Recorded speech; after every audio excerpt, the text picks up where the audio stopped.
ఇలా ఘనమైన చరిత్ర ఉన్నటువంటి కాంగ్రెస్ పార్టీని హవయల్నంగా మాట్లాడుతూ ఉంది. కాంగ్రెస్ చరిత్రని మరిపించే విధంగా ప్రయత్నాలు జరుగుతూ ఉన్నాయి. ఈ దేశంలో కాదు, యావత్ ప్రపంచంలో ఒక విజనరీగా పేరు పొందినటువంటి నెహ్రూ యొక్క చరిత్రని, నెహ్రూ యొక్క జ్ఞాపకాలని మరిపించే ప్రయత్నము జరుగుతూ ఉంది. భారతదేశ చరిత్రని సమూలంగా తిరగరాసే ప్రయత్నం ఆర్ఎస్ఎస్ బీజేపీ పార్టీలు చేస్తూ ఉన్నాయి. మహానాయకులు గాంధీ, నెహ్రూ, సుభాష్ చంద్రబోస్ లాంటి యొక్క గొప్ప నాయకుల్ని మరిపించే ప్రయత్నం జరుగుతూ ఉంది. అబుల్ కలాం ఆజాద్ లాంటి నాయకుల యొక్క చరిత్రని తిరగరాసే ప్రయత్నం చేస్తూ ఉన్నారు. ఇవాళ అధికారంలో ఉన్నటువంటి బీజేపీ పార్టీ సమూలంగా రాజ్యాంగాన్ని మార్చాలని, పరిపూర్ణంగా వారి రాజ్యాంగాన్ని నిర్మించుకోవాలని ఒక దురుద్దేశంతో హోంమంత్రి అమిత్ షా అంబేద్కర్ గురించి మాటలు చూస్తే అది అర్థమవుతా ఉంది. మిత్రులారా, ఈ దేశంలో స్వయం ప్రతిపత్తి కలిగినటువంటి సంస్థలు ఈడీ, సిబిఐ, ఈసీల్ని ఏ రకంగా వాడుకుంటుందో మనం చూస్తా ఉన్నాం. గుప్పి చేతుల్లో పెట్టుకొని ప్రతిపక్షాల మీద తీవ్రమైనటువంటి దాడులు చేస్తున్న సందర్భం. నిన్నగాక మొన్న రాహుల్ గాంధీ గారు ఈ దేశంలో ఎలక్షన్ కమిషన్ వ్యవహరిస్తున్న తీరు బట్టబయలు చేసినటువంటి సందర్భం. వారు చేసిన తప్పిదాల్ని బయటికి తీసుకొచ్చినటువంటి సందర్భం మనం చూసాం. మిత్రులారా, ఎలక్షన్ కమిషన్ అంటే మనకు ఒక శేషన్ గుర్తొస్తాడు. టిఎం శేషన్ లాంటి వాళ్ళు ఎలక్షన్ కమిషన్ ఉన్నప్పుడు ఎంత నిజాయితీగా, నిష్పక్షపాతంగా వివరించినాడో చూసాం. లింగో గారు ఎలక్షన్ కమిషనర్ ఉన్న, చీఫ్ కమిషనర్ ఉన్నప్పుడు ఏ రకంగా సమూలంగా ఎలక్షన్ కమిషన్ యొక్క నమూనాని మార్చినటువంటి సందర్భాలు చూసాం. కానీ ఇలా ఎలక్షన్ కమిషన్ అంటే బీజేపీలో ఒక ఫ్రంటల్ ఆర్గనైజేషన్ గా మారిపోయిన సందర్భం.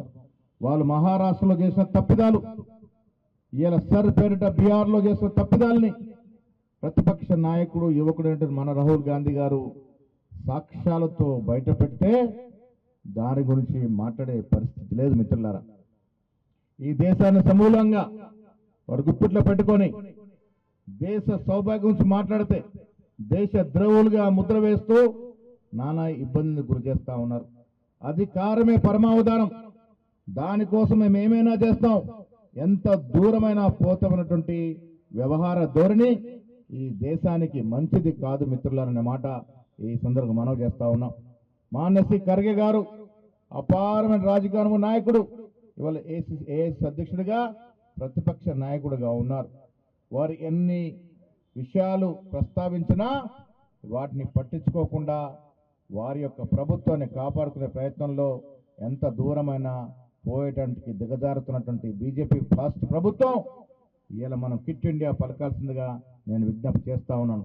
ఈ దేశంలో క్విట్ బీజేపీ అంటేనే భవిష్యత్ తరాలకి బాగు జరుగుతున్న మాట చెప్తా ఉన్నాను. దేవుడి పేరిట, మతాల పేరిట ఓట్లడే సంస్కృతి మన రానున్న తరాలకి మంచిది కాదు.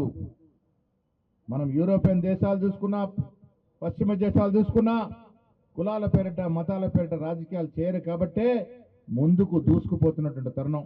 మనం కులాల పేరిట, మతాల పేరిట కొట్టుమిట్టాడుతూ ఉంటే మన వచ్చే భవిష్యత్ తరాలకి విఘాతం కలుగుతుంది సుమా అన్నటువంటి మాట మాత్రం చెప్పగలను. ఈ దేశంలో బీజేపీ క్విట్ అనే నినాదంతో ముందుకు పోవాల్సిన అవసరం ఉంది. ఈ దేశం ప్రపంచంలోనే గొప్ప లౌకిక దేశంగానే ఉంటది.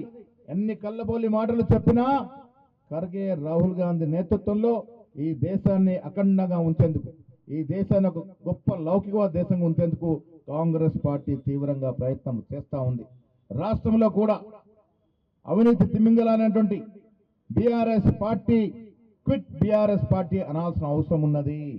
ప్రజల సొత్తుని ప్రాజెక్టుల పేరిట, భూముల పేరిట దోసుకున్నటువంటి నాయకులకి శిక్ష పడాలి అని ప్రజలు కోరుకున్న తరుణంలో ఇలా కాంగ్రెస్ ప్రభుత్వం ప్రజలకు ఇచ్చిన మాట ప్రకారం కమిషన్ లేసి వాస్తవాలను ముందుకు తీసుకొచ్చిన సందర్భం.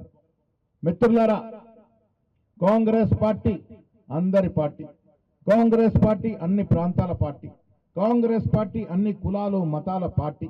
ఈ పార్టీయే దేశానికి శ్రీరామ రక్ష. కాంగ్రెస్ పార్టీ లేకుంటే స్వాతంత్రము లేదు.